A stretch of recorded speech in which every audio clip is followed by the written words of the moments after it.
नमस्कार दोस्तों, स्वागत है आपका एक नई वीडियो में। इस वीडियो में मैं आपको थोड़ी सी नॉलेज देना चाहता हूं कि डिविडेंड क्या होता है और ये आप कैसे ले सकते हो।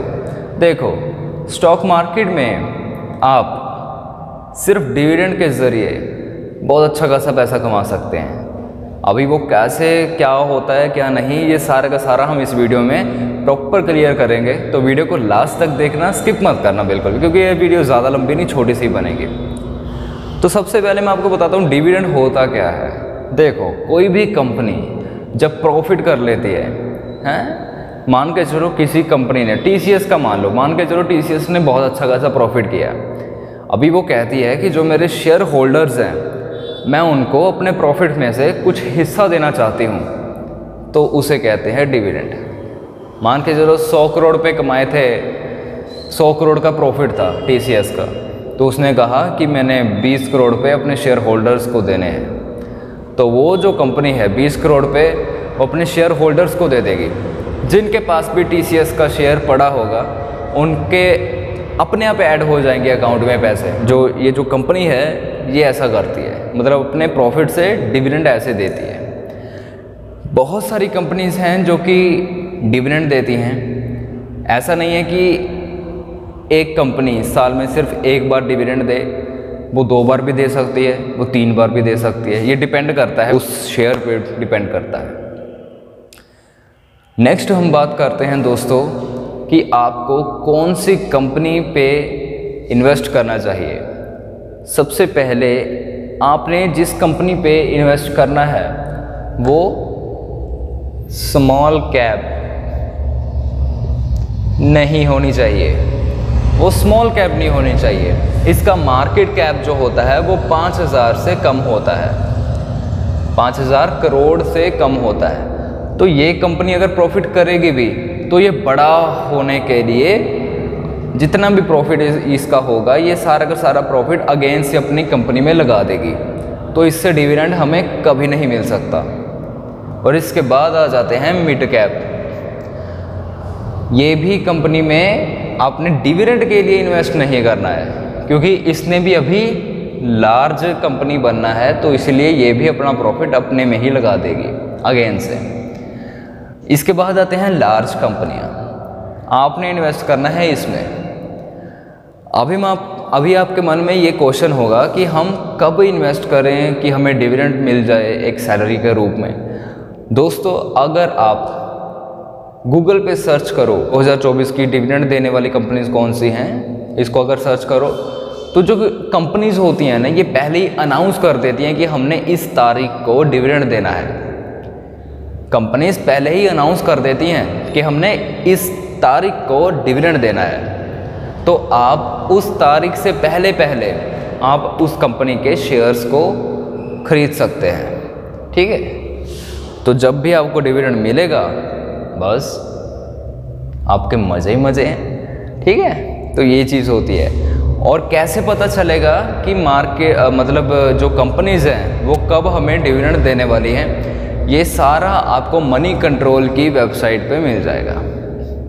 ठीक है, ये सारा आपको मनी कंट्रोल की वेबसाइट पे मिल जाएगा। या फिर ऐसा मान के चलो, एक वेबसाइट है ऐसे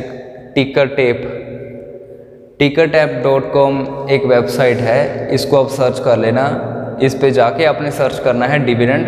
वहाँ पे आपको पता चल जाएगा कि कौन सी कंपनी कितना डिविडेंड देती है, पिछले साल कितना डिविडेंड दिया था और इस साल कब डिविडेंड देने वाली है। मतलब हर चीज़ आपको वहाँ पे पता चल जाएगी। दोस्तों, जैसा कि अभी आपको पता चल गया है कि डिविडेंड क्या होता है, अभी आपको ये भी पता चल गया है कि हमने इन्वेस्ट कब करना है, ये भी आपको पता चल गया है कि कंपनी डिविडेंड देती कैसे है।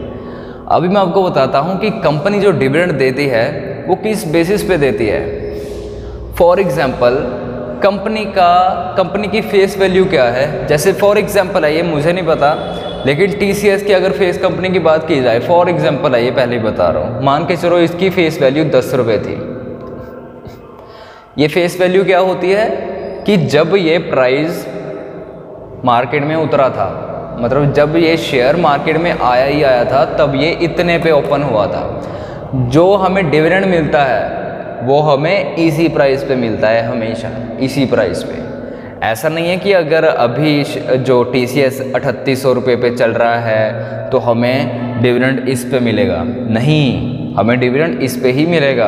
और ये जो चीज़ है, ये जो अभी करंटली चल रही है, इसे हम मार्केट वैल्यू कहते हैं। तो जो हमें डिविडेंड मिलता है वो हमें हमेशा फेस वैल्यू पे मिलता है, मार्केट वैल्यू पे नहीं मिलता, ठीक है।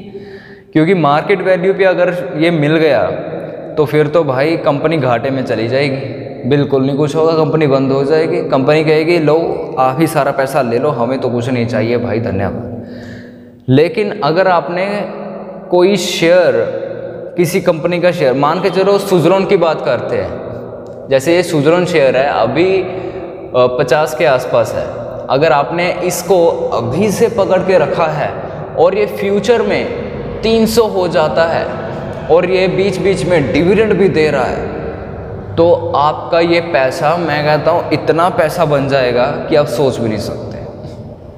तो एक तो ये मंथली सैलरी आपको दे रहा है, मतलब जो शेयर मार्केट है ये मंथली सैलरी भी आपको दे रही है डिविडेंड के रूप में, है ना। और दूसरी साइड में आपका ये जो 50 से 300 हो गया, यहाँ पे भी आपका पैसा बन रहा है ना। तो ये चीज़ हो जाती है, डबल इनकम हो जाती है मार्केट में।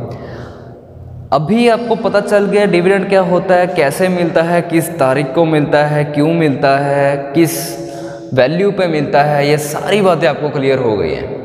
अभी हम बात करते हैं कि डिविडेंड हमने हर महीने लेना कैसे है। सो दोस्तों, जैसा कि मैंने आपको पहले ही बताया है कि आपने सर्च कर लेना है कि डिविडेंड कौन सी कंपनी ने अनाउंस कर दिया है। तो जिस भी कंपनी ने अनाउंस कर दिया होगा, जिसका भी देख लेना आप कितना, जिसका ज़्यादा परसेंटेज होगी, मतलब जब आप सर्च करोगे उसके साथ परसेंटेज लिखी होगी, जिसकी ज़्यादा परसेंटेज होगी उस कंपनी में आपने इन्वेस्ट कर देना है उस डेट से पहले। मतलब जब उसने डिविडेंड निकालना है उस डेट से पहले पहले इन्वेस्ट कर दो उस कंपनी में।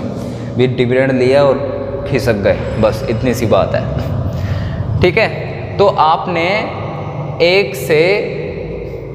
से 10 कंपनीज का पोर्टफोलियो बनाना है और उसको पोर्टफोलियो बनाने के बाद इन्वेस्टमेंट कर देनी है, बस फिर आपको डिविडेंड मिल जाएगा, ठीक है।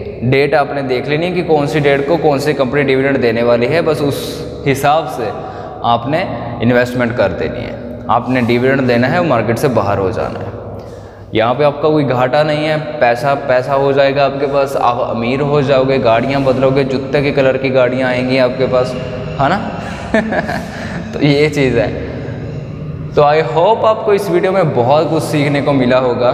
मैंने सिर्फ आपको ये बताना था कि मार्केट में आपको बहुत सारे तरीके मिल जाते हैं पैसा कमाने के, सिर्फ यही नहीं, ट्रेडिंग से ही नहीं। एक इन्वेस्टर बहुत पैसा कमाता है, एक इन्वेस्टर बहुत पैसा कमाता है। एक तो छोटे से प्राइस पे वो बाय करके बैठा होता है, लंबे प्राइस तक वो वेट करता है, पैसा बहुत सारा बन जाता है वैसे ही उसका। और दूसरी साइड से जो डिविडेंड मिलते हैं वो अलग से, तो इतना पैसा इन्वेस्टर कमा लेता है।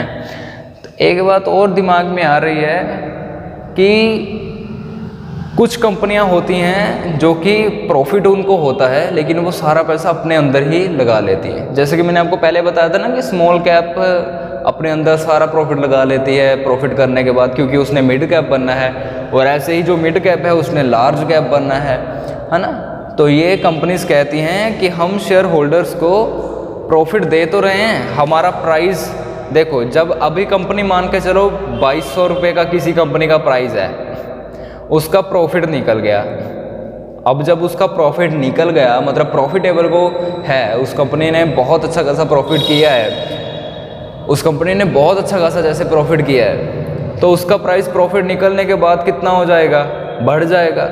ये 2300 हो सकता है, 3000 भी हो सकता है। तो कुछ कंपनीज कहती हैं कि अभी जो हमारे शेयर होल्डर्स हैं जिन्होंने इस बाय किया होगा, तो उनके देखो जब उनका शेयर प्राइस बढ़ गया तो उनका प्रॉफिट भी बढ़ गया, तो हमें डिविडेंड देने की ज़रूरत नहीं है। तो ये जो चीज़ें करती है ना ये कंजूस कंपनियां, वो यही होती हैं। ये लार्ज कंपनियां ऐसा नहीं करती।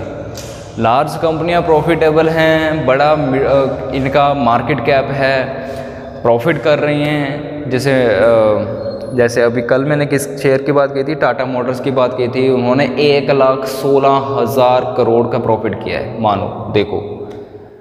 तो ये कंपनीज डिविडेंड वगैरह बहुत दे देती हैं, अपने प्रॉफिट से कुछ हिस्सा दे देती है। बस आपने सारा कुछ याद रखना है कि जो प्रॉफिट मिलेगा आपको फेस वैल्यू पे मिलेगा, ठीक है। तो ये चीज़ है। बाकी इस वीडियो में इतना ही, नेक्स्ट वीडियो में किसी और टॉपिक पे हम बात करेंगे। ऐसे ही आपको मैं बहुत अच्छे अच्छे किस्से बताता रहूँगा, सिखाता रहूँगा, चलते रहेगा हमारा सब कुछ।